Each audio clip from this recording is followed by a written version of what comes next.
اللهم ربنا أنزل علينا مائدة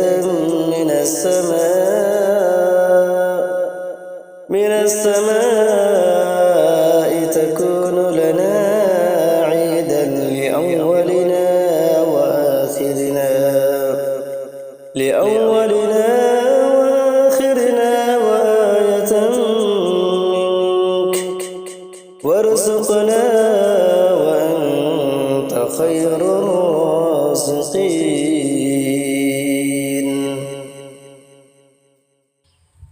السلام علیکم ورحمۃ اللہ وبرکاتہ۔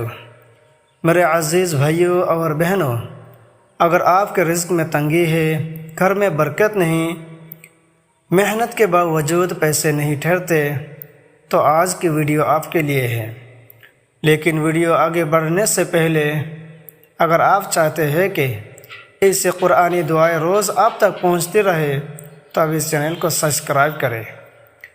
دوستو، کبھی ایسا لگتا ہے رزق تو آتا ہے مگر ٹھہرتا نہیں، کبھی دل گھبرا جاتا ہے کہ آنے والا وقت کیسا ہوگا۔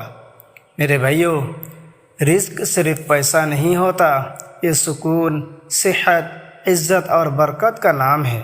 یہ وہ دعا ہے جو اللہ کے نبی حضرت عیسیٰ علیہ السلام نے مانگی اور قرآن میں بیان ہوئی ہے۔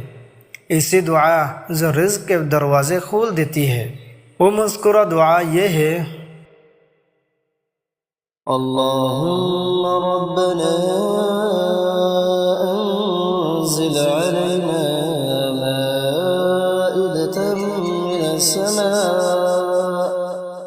من السماء تكون لنا عيدا لأولنا وآخرنا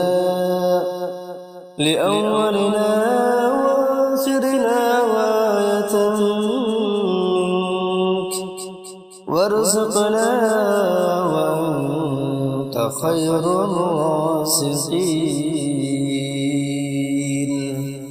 اے ہمارے رب، ہم پر آسمان سے رزق نازل فرما جو ہمارے لیے خوشی اور نشانی بنے، اور ہمیں رزق عطا فرما، بے شک تو ہی سب سے بہترین رزق دینے والا ہے۔ سبحان اللہ۔ یہ دعا ہمیں سکھاتی ہے کہ رزق کا مالک صرف اللہ ہے۔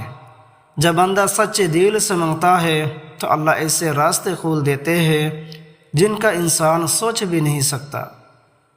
میرے عزیزو، اس دعا کو روزانہ پڑھے، خاص طور پر فجر کے بعد یا رات سونے سے پہلے، اور یقین کے ساتھ مانگے۔ انشاءاللہ آپ خود محسوس کریں گے کہ رزق میں برکت آنا شروع ہو گئی ہے۔ اگر آپ چاہتے ہیں کہ اللہ آپ کے رزق میں برکت ڈال دے تو ابھی کمنٹ میں لکھے یا رزاق، اور اس ویڈیو کو لائک کریں اور دوسروں تک شیئر کریں۔ شاید آپ کے ایک شیئر سے کسی کا گھر آباد ہو جائے۔ جزاک اللہ۔